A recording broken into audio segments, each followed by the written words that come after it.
Wow, ini ikan-ikan ini kok jinak-jinak. Walah, iya betul. Teman-teman, kok bisa ya ikan-ikan ini ada di sini dan jinak-jinak lagi? Benar teman-teman, memang ikan-ikan ini begitu jinak. Ya ini kalau nggak salah ini ikan emas dan ini sudah besar-besar. Kira-kira itu beratnya 1 kilogram lebih. Tapi saya sempat tanya ke bapaknya tadi, di bapak petugas yang menjaga pintu masuk itu, katanya ikan-ikan ini itu tidak ditangkar atau tidak sengaja untuk dipelihara. Jadi ikan-ikan itu datang dengan sendirinya. Tahu-tahu jumlahnya sudah sangat banyak. Dan yang lebih mengherankan lagi katanya ya, sebelumnya yang menghuni tempat ini itu bukan ikan emas seperti ini, tapi ikan lele yang jumlahnya bisa jutaan, kawan. Oke, percaya aja lah.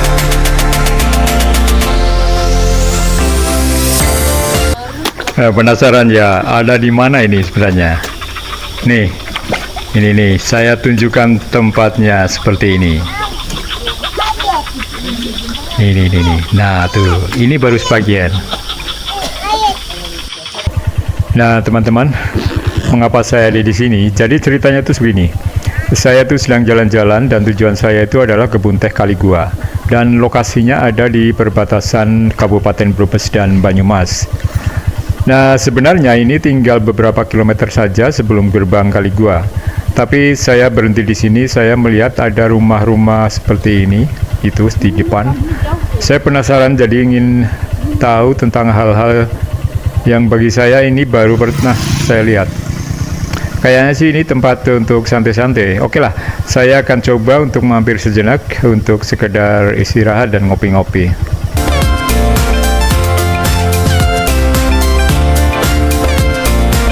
Nah teman-teman, saya sekarang sudah ada di warung dan sedang ngopi-ngopi. Saya melihat ke depan ini ada sesuatu yang bikin penasaran. Ya, oke. Saya akan jalan ke sana. Yuk kita lihat lebih dekat ada apa di sana. Nah ini dia. Ya, ini ada pagar teralis ya. Nah ini ada papan apa ini? Oh ternyata ini. Ya ini namanya Telogo Ranjeng. Jadi di dalam pagar ini ada telaga. Telaga, telogo atau danau ya sama saja. Nah ini dia, dilihat dari sini kita bisa melihat ke dalam itu adalah telaga. Di depan ada sebagian kecil kolam seperti kolam, tapi di belakang sana ada telaga. Nah kemudian di sebelah kanan ini ada jalan yang menuju ke Kaligua. Jalan semen ini menuju langsung ke gerbang Kaligua. Dan di depan ada warung-warung berbentuk joglo khas Jawa, jumlahnya 7, 8, 9. Nah di belakang sana itu ada juga bangunan-bangunan berbentuk gazebo. Nah penasaran untuk melihat ke dalam telaga, yuk kita masuk saja. Ini ada pintunya dan pintunya sudah terbuka. Iya, yuk kita turun ke sana. Sebelumnya teman-teman, bagi kalian yang tertarik dan ingin ikutan ke sini, ini saya kasih tahu alamat dan rute jalan yang paling mudah dilalui untuk dapat menjangkau tempat ini. Oke, yuk kita buka dulu Google Map biar lebih jelas. Terus ketik di kolom pencarian Kebun Teh Kaligua. Nah, kita lihat ini di map garis yang berwarna biru itu adalah jalan yang saya lalui dari arah selatan atau dari kota Purwokerto. Kalian yang datang dari utara seperti dari Brebes ya, atau Tegal atau Jakarta bisa melalui jalan yang sama yang menuju ke selatan atau ke Purwokerto. Kemudian temukan jalan Kaligua ketika kalian sudah sampai di daerah Paguyangan. Nah, sebagai patokan atau pedoman, letak atau posisi jalan Kaligua berada di tengah-tengah di antara Indomaret dan Alfamart Paguyangan yang ada di sisi sebelah timur jalan utama Tegal Purwokerto ini. Kemudian kalian belok kiri untuk masuk ke jalan tersebut. Nah, ini dia jalan ke Kali Gua. Dan ikuti terus jalan tersebut sekitar 15 km. Jangan khawatir akan tersesat karena di sepanjang 15 km itu sudah dipasang rambu-rambu atau papan-papan petunjuk arah yang jelas menuju ke kebun teh Kali Gua. Kemudian nanti kalian akan sampai di tempat yang seperti tadi. Sebagai informasi saja teman-teman, bahwa kondisi jalan Kali Gua ini cukup mulus.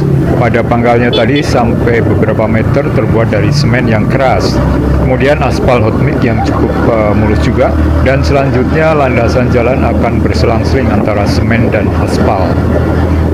Untuk kendaraan pribadi, ukuran jalan ini sudah cukup lebar, sudah cukup untuk 2 buah mobil yang bersimpangan. Tapi kalau kalian pakai motor, bisa lebih leluasa. Hanya saja harus hati-hati, karena jika turun hujan, jalannya menjadi licin. Kondisi atau kontur medan ini lebih banyak menanjak di sepanjang jalan, tapi tidak begitu curam. Dan di setiap tikungan atau persimpangan akan ditemui rambu atau petunjuk arah yang cukup jelas, jadi jangan khawatir. Kemudian beberapa ratus meter setelah memasuki jalan Kali Gua ini, pemandangan atau view di sebelah kiri atau kanan jalan adalah ladang-ladang pertanian dan sawah penduduk lokal. Dan banyak juga pohon-pohon besar yang tumbuh di sepanjang tepian jalan yang seolah menjadi pagar hidup pelindung jalan ini. Dan juga akar-akar tunggang pohon-pohon besar ini dapat berfungsi untuk mencegah erosi. Dan jika kalian memandang ke depan di kejauhan sana itu sudah nampak loreng atau perbukitan. Dan jika tidak tertutup awan, kalian dapat melihat puncak Gunung Slamet. Untuk kalian yang datang dari tempat yang jauh, di sepanjang jalan untuk menuju Kali Gua ini juga ada beberapa penginapan atau restoran atau kafe. Tapi jika kalian ingin bermalam yang lebih santai dan dekat dengan tempat wisatanya, kalian bisa menginap di penginapan di kebun teh Kali Gua. Harga per kamar di sana sekitar Rp300.000 untuk 2 orang, dan fasilitas di sana juga cukup lengkap. Karena itu lebih baik jalan terus saja sampai di Kali Gua, karena sudah tidak begitu jauh lagi. Menjelang sampai di lokasi, di kanan kiri jalan kalian akan disuguhi oleh view yang dipenuhi dengan pepohonan yang besar khas hutan seperti pohon damar dan pinus, sehingga udara di sepanjang jalan pun terasa lebih sejuk dan segar, jauh dari suasana kota. Jalanan ini memang menuju ke lereng Gunung Slamet, sebuah gunung tertinggi di Jawa Tengah yang memiliki ketinggian 3.432 mdpl atau meter di atas permukaan laut. Dan teman-teman, daerah ini memiliki curah hujan yang tinggi untuk setiap tahunnya dan hampir setiap hari turun hujan. Karena itu jika kalian berniat berkunjung ke sini menggunakan motor, sebaiknya melengkapi bawaan kalian dengan jas hujan. Daerah ini adalah daerah yang subur dan penduduk di sini kebanyakan juga bekerja di sektor pertanian. Jika teman-teman perhatikan di sepanjang jalan tadi, banyak ladang pertanian dan tanaman favorit di daerah ini adalah kentang. Karena curah hujan yang tinggi, daerah ini rawan akan bencana alam seperti tanah longsor dan banjir. Karena itu, memang sudah seharusnya pemerintah melakukan ekstra perhatian pada hal-hal yang bisa mencegah terjadinya kerusakan lingkungan. Sebagai informasi juga bahwa jalan ini terbuat dari semen. Ini baru dibangun kurang dari 10 tahun. Sebagai daerah yang jauh dari pusat kota, apalagi sebagai daerah yang berpotensi sebagai sumber produk-produk pertanian dan juga sebagai daerah tujuan wisata, memang sudah seharusnya dilengkapi dengan fasilitas infrastruktur seperti ruas jalan yang memadai, sehingga dapat dipermudah akses dan lalu lintas yang menjangkau sumber-sumber produksi pertanian tersebut, sehingga roda perekonomian di daerah ini bisa lebih mudah berkembang dan kesejahteraan masyarakatnya meningkat. Oke, untuk tidak berlama-lama di jalan, saya akan kembali ke ikan-ikan di telaga. Saya akan sampaikan informasi lebih jauh tentang Telaga Ranjeng. Wow, ini ikan-ikan ini kok jinak-jinak. Walah, iya betul. Teman-teman, kok bisa ya ikan-ikan ini ada di sini? Dan jinak-jinak lagi.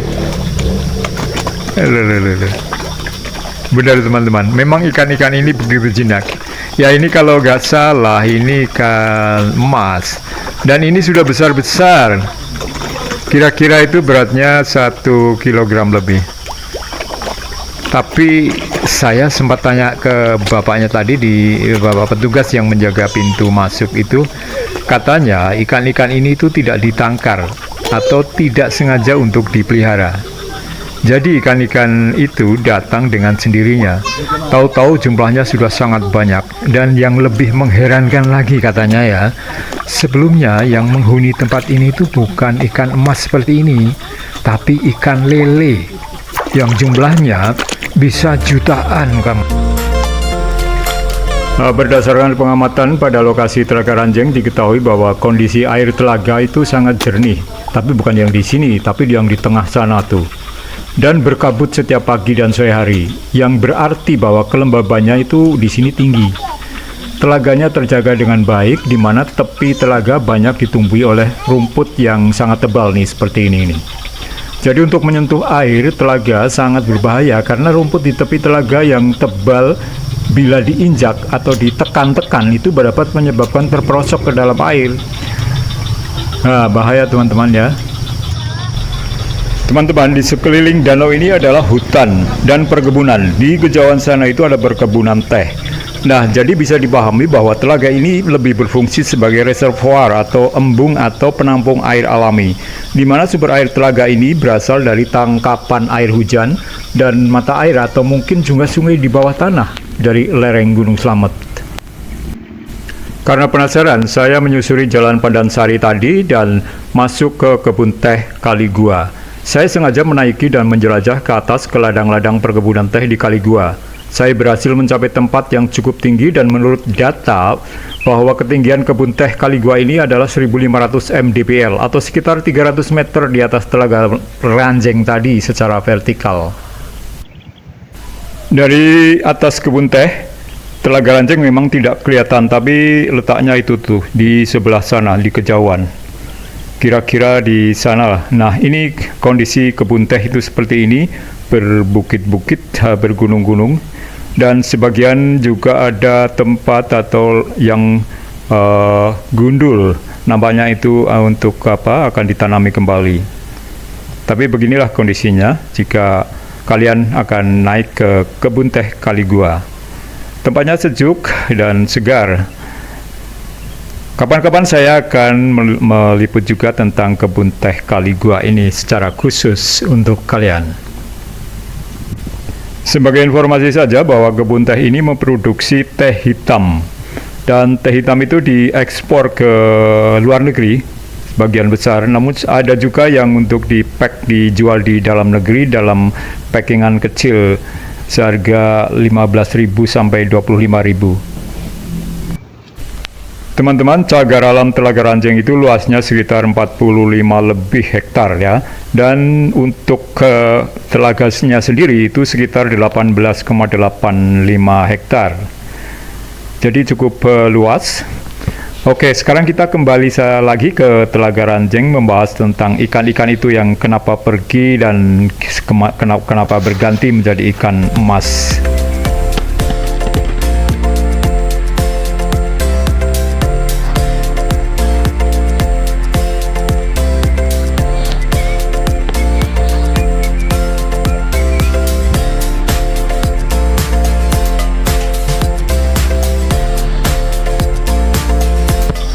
Jadi teman-teman, sebenarnya pada awalnya penghuni telaga ini sejak puluhan tahun yang silam adalah ikan lele yang jumlahnya sangat banyak, mungkin sampai jutaan. Ikan-ikan lele itu sangat jinak dan sering naik ke darat. Namun menurut penjaga pintu masuk Telaga Ranjeng bahwa ikan-ikan lele itu pada tahun sekitar 2014 secara tiba-tiba berganti menjadi ikan mas. Nah, bagaimana menurut pendapat teman-teman? Mungkinkah ikan lele yang sudah puluhan tahun menghuni Telaga Ranjeng tiba-tiba lenyap? Dan bagaimana ikan-ikan mas itu tiba-tiba menggantikan keberadaan ikan lele? Jika berkenan, bisa tuliskan pendapat teman-teman di ruang komen. Oh ya, Bapak penjaga juga menceritakan bahwa beliau beberapa kali melihat ikan lele yang besar, ya sebesar bayi manusia. Sebagai gambaran bahwa ikan lele atau catfish adalah ikan predator yang suka memakan daging. Ikan lele memang bisa menjadi sebesar manusia atau lebih seperti yang ditangkap di Sungai Mekong. Jadi klaim penjaga telaga itu bisa benar. Oh ya, teman-teman, untuk melindungi Telaga Ranjeng dan segenap isinya, bukan hanya dibuat mitos-mitos, tapi secara real status Telaga Ranjeng ini sudah ditetapkan sebagai cagar alam, dan kita harus berterima kasih pada Gubernur Jenderal Hindia Belanda yang mengeluarkan Besluit atau surat keputusan pada Januari 1925 bahwa Telaga Ranjeng menjadi kawasan cagar alam, yang dipertegas atau diperkuat oleh surat keputusan dari Menteri Kehutanan pada bulan Oktober 2004.